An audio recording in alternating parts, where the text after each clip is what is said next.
ምን ልታዘዝ? ቆንጆ የሥራ መንፈስ ያለው ባላላችሁ እዚህ የምናቀርበው ሰው የለም ምግብ እንጂ። በጣም ቆንጆ ነህ። እንዴት እዚህ ልትሰራ ቻልክ? የሰው ልጅ ውበቱ አይደለም ቅርስ የሚሆነው። ዛሬ ደፋ ብሎ ካልሰራ ነገ ማን ቀና ብሎ ያየዋል?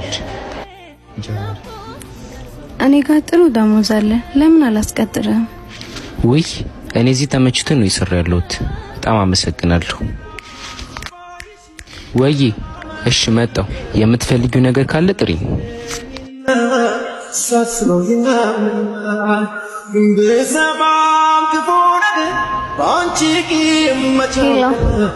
ስሚኝማ ማፈቅረውን ሰው ያገኘው ይመስለኛል። ወይ ውሃ። እሺ ይሄው። ሌላ የምትፈልጊው ነገር አለ? አዎ ካላስቸገርኩ ስልክ መለወጥ እንችላለን? አስፈላጊ ነው? አዎ ካላስቸገርኩ። እሺ አምጪው።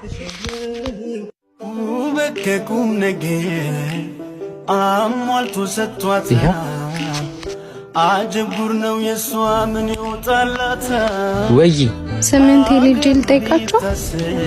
ዳጊ እንደሷ አስማሉ እንጂ በሉ እንጂ በሉ እንጂ በሉ እንጂ በሉ እንጂ በሉ እንጂ ልቤን ወይ ተዳልከደጅ።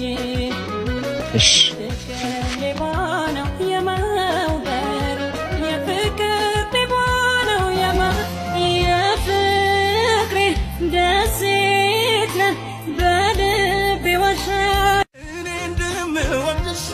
አውቃለሁ ታውቂያለሽ አንቺዬ አንቺም ታውቂያለሽ የእህል ውሃ ነገር ምን ታደርጊዋለሽ ወድዬ ምን ታደርጊ የመለየትባ ፊቴን እያራሰው አንቺዬ ፊቴን እያራሰው ልሸኝ ጨክኜ የምወድሽን ሰው አንቺዬ የማምንሽን ሰው